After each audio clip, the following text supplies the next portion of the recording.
हमारे लिए आज की तलावत मलूक नबी की दूसरी किताब, उसका दूसरा बाब, पहली आयत, फिर 6 से 14वीं आयत तक।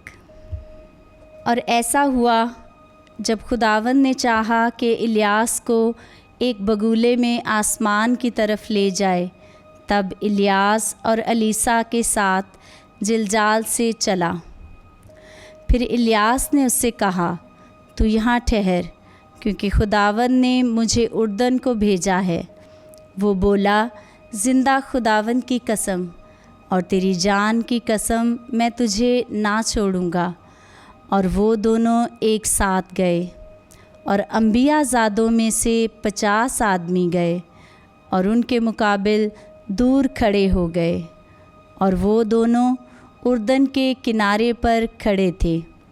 तब इलियास ने अपनी चादर पकड़ी और लपेटी और पानी पर मारी, तो वो इधर उधर फट गया, और वो दोनों खुश्क ज़मीन पर पार हो गए।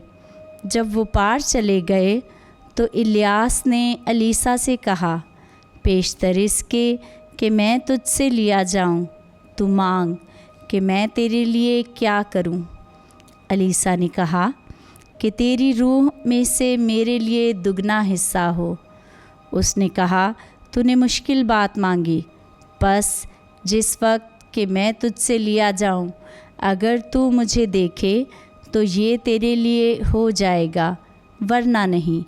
और जब वो दोनों चले जाते और बातें करते जाते थे, तो देखो, एक आतिशी गाड़ी और आतिशी घोड़ों ने उन दोनों के दरमियान जुदाई कर दी।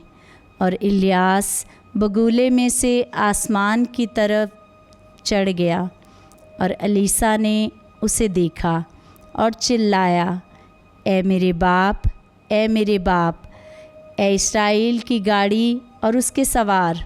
और उसने उसे फिर ना देखा, और उसने अपने कपड़े पकड़े और उनको 2 हिस्सों में फाड़ा, और इलियास की चादर जो उससे गिर गई थी उसने उठा ली और वापस चला, और उर्दन के किनारे पर खड़ा हुआ।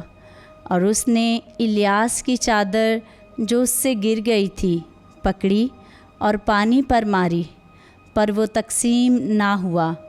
और उसने कहा कि खुदावंद इलियास का खुदा इस वक्त कहाँ है।